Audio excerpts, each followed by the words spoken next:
This is Story Talk, a series of online conversations featuring storytellers from around the world, especially curated for the 5th anniversary of StoryFest Singapore.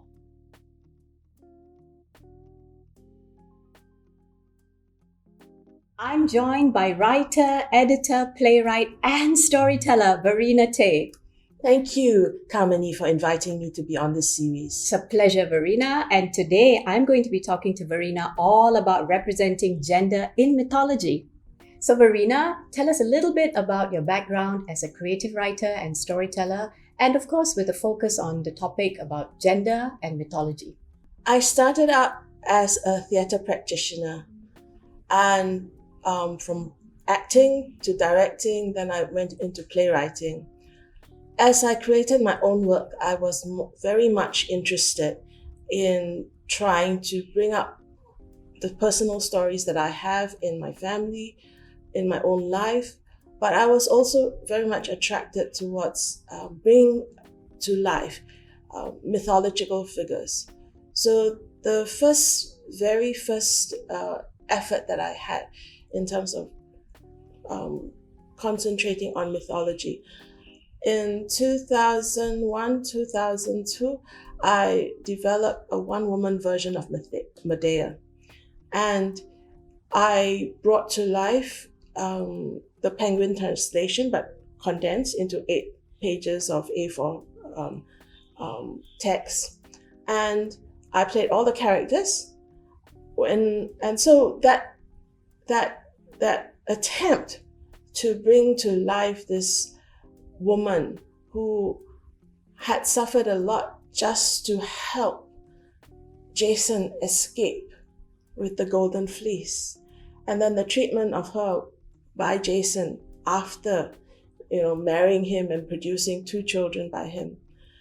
It's a very powerful story, and I felt I could bring that to life and have and its relevance to today, that women, although they might love freely and passionately, that unfortunately the treatment of the world and of her partner might not be the most ideal.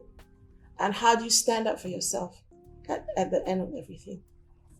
So it was a eye-opening experience for me, because I felt that if I could stand up on stage to bring to life this story all by myself, I could be a storyteller. And so that's how my journey in storytelling started. You mentioned to us that you played multiple roles in this play. You not only played a female character, but you also played multiple other roles, including male characters. So what are some of these considerations that, as storytellers and as actors, that we should take into account when representing different gender characters in a play or in telling a story? When I was doing Medea, one of the key things that I wanted to use in terms of form was bring to life, to use the Balinese mask that I have. So when I played Medea, I was just myself. And when I performed other characters, I wore or I manipulated masks. So one of the key things when I want to bring a man alive, a male character alive, when I try and assume a male persona, some of the things I have to figure out is, okay, what is the energy of this male persona? And how do I embody that energy within me? And given that sense of an energy, therefore, the voice will change, the body mannerisms will change as well. But also you have to consider, for instance, in Medea, you have the young Jason, but you also have like the king, the old king and things like that. So again, different types of maleness will be apparent depending on the type of character. So Verena, you are a storyteller. So that means you practice a lot of stories that come from the canon of oral tradition, mythology, folklore, epics, legends, fables. Now, in all of these traditional stories, gender has been represented in very particular ways, especially the older versions of some of the well-known stories. So what are your thoughts on some of the stories that you retell now, on how gender has been represented in these older stories? Well, let me first approach it, say, from a storyteller, performer kind of aspect. So if you have one person up there on the performance space, the stage, and you have to bring to life different characters all in one role, depending on how the story unfolds, then you must be able to somehow slip into different characters from time to time as the situation unfolds. So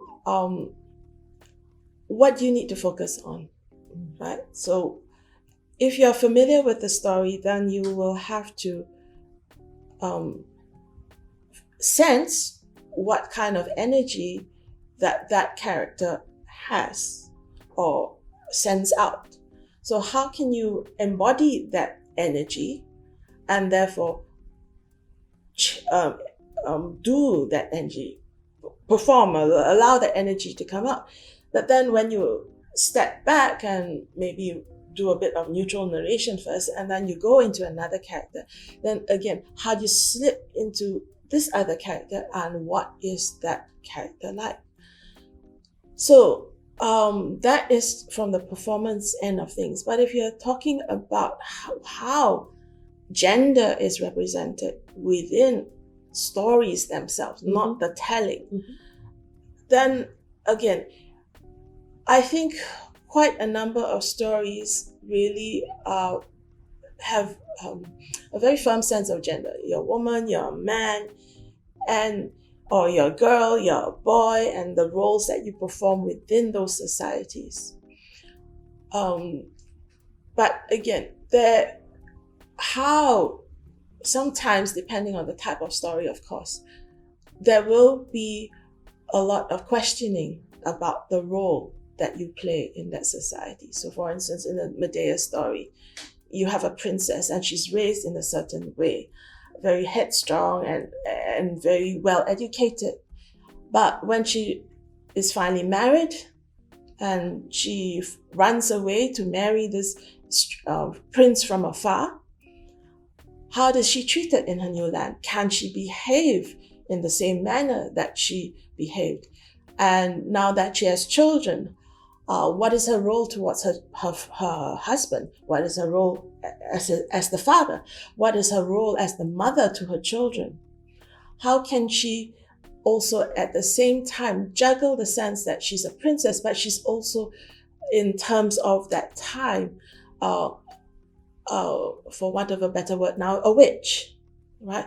So this sense of being a learned person, this sense of being a person with skills, how does she coordinate? How does she juggle all these aspects and still be respected and still achieve what her potential is?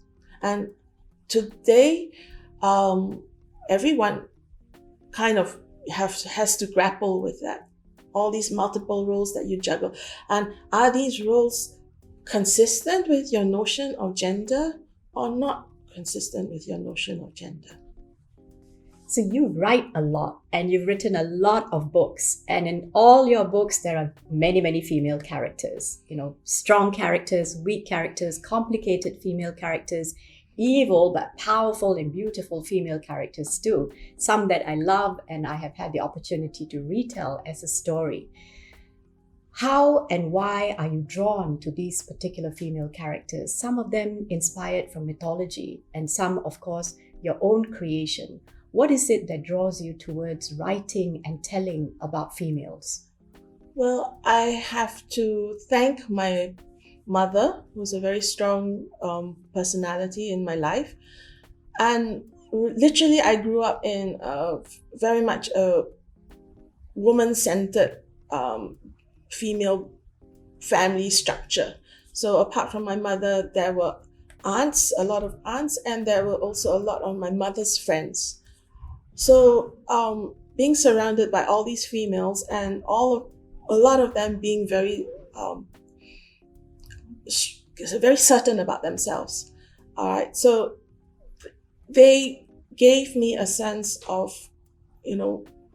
how women should be, or how women can function in this world, given whatever biases that they face, whatever prejudice, but they are able to stand in themselves and face the world and be the best that they can. When I became a theatre practitioner, a storyteller, a writer, I wanted to bring the feminine into my work and to represent or embody all those essences from my family background, that female-centered family background into my work. One of the key pieces that I wrote is inside this book, The Lunar Interviews. It is a monologue that has 7 parts, but 3 of the parts have moon goddesses, all right, telling their stories from their perspective. So there's Chang'e, right, the Chinese moon goddess, Hina, the Polynesian goddess, and then there is Diana, right, the Greek Roman goddess of the moon. So in Lunar Interviews, these moon goddesses, you will not find your typical demure, for instance, Chang'e. You will find a Chang'e that you will not accept or will not readily believe that such a version could, because I'm not telling the version that is sweet and nice and demure. For instance, Chang'e has a very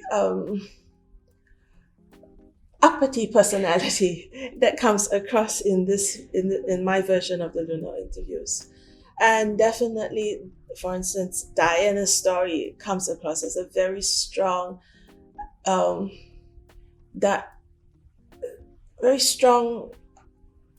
won't say arrogant, but definitely very firm sense of who she is and what she wants. And it was there from the very start of her birth. Yeah, until, she grew up. So, in other stories that I've written, for instance, I needed to explain. So in my book, Spectre, I have this tale Broken, which I retell in Singapore Showcase this year. And it is about how a woman transforms into a Pontianak and therefore wreaks vengeance on the lover that caused her to die of childbirth. Thanks so much, Verena, for joining me on Story Talk for StoryFest Singapore. If you'd like to find out more about all the various female characters that she mentioned, you can read her many, many books. So, Verena, what's upcoming? Anything in the works? Well, I'm in the process of writing my first novel. It is about 3 generations of Singapore women, and there's a mythological layer over it. We have many more similar conversations on storytellers and storytelling topics from all around the world, available for free to watch on StoryFest Singapore's YouTube channel. Thanks, Verena. Thank you. Bye-bye.